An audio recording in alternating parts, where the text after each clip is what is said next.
Okay, for those of you who are not interested in seeing just pictures, I thought I'd do a video. This is a power supply I worked on. It's a multi-selection power supply. It has your different voltages on there, 12 to 24. So I already worked on it, but I'll open it up and show you guys what I did. Just cover off, kind of sticking there. There we go. There's the top, that part of the cover. Now the first thing I noticed when I opened it up is the wires were soldered incorrectly on here. I refixed that. So if I pull this out, you can see the wires are now positive, negative correctly. They weren't that way when I got it to work on. Now I replaced the fuse. This was the fuse that was in there. It's a little tiny glass fuse. According to this, it's 4 amps max. So I installed a 250 volt 4 amp max quick action fuse in there, and I had to modify solder the ends on so that it would go in properly. Now to troubleshoot this, when I first plugged it in, I got no voltage out. The lights didn't even light up, and so I suspected the fuse. So I checked, okay, what caused the fuse to blow? So I checked the positive and negative, and sure enough it was shorted, so that's what caused the fuse to blow, is the short between these two. So then I traced, before I put the fuse in, I had this out, and I connected and traced back to this guy here. There's a transistor here. It's a MOSFET. Here's the old one. That one's similar to it, not exactly the same, but it's a close match. And I pulled it out of another power supply to fix this one. So here you can see there's a little tiny wire. I don't know if you can see it in the video clearly, but there is a wire going to this point because the trace broke. As I was desoldering, it was weak and it broke. So as soon as I pulled out the transistor, I put this in my transistor tester, which I have right here, and I'll run it again. If I put this in there, I hit test, give it a second. Okay, it says 2 resistances on there, so I don't know if that's upside down or right side. It looks like it's upside down. Here we go.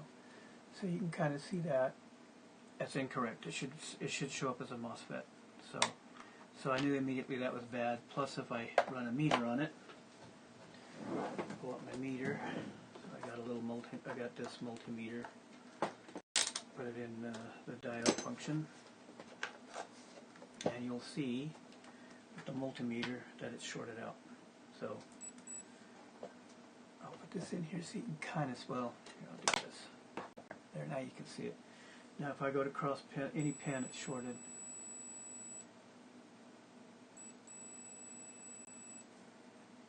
It's all shorted across. So this thing is bad because it's shorted out, and as well as this thing is open. If you notice that the leads are short because I used one.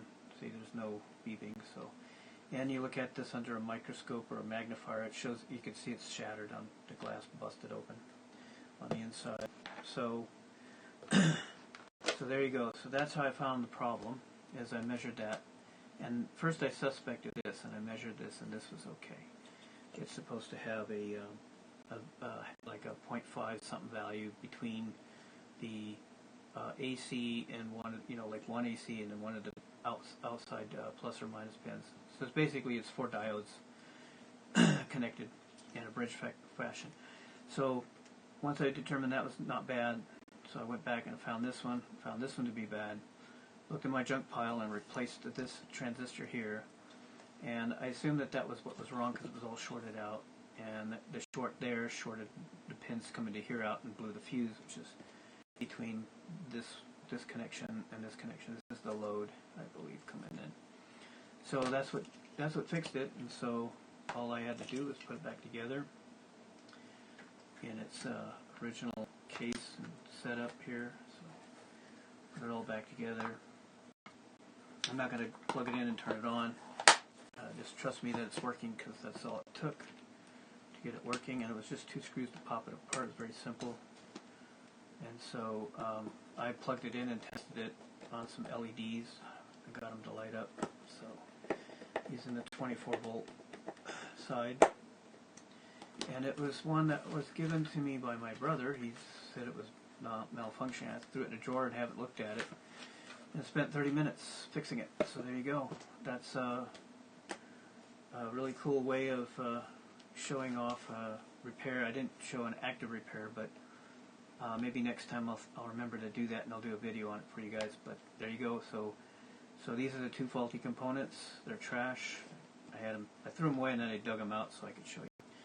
That's it. And of course, it uses one of these style plugs to plug in, and it has the barrel connector. I think it's a 4.5 millimeter barrel connector. It's one of those special ones. Anyway, there you go. Hope you guys enjoy the video.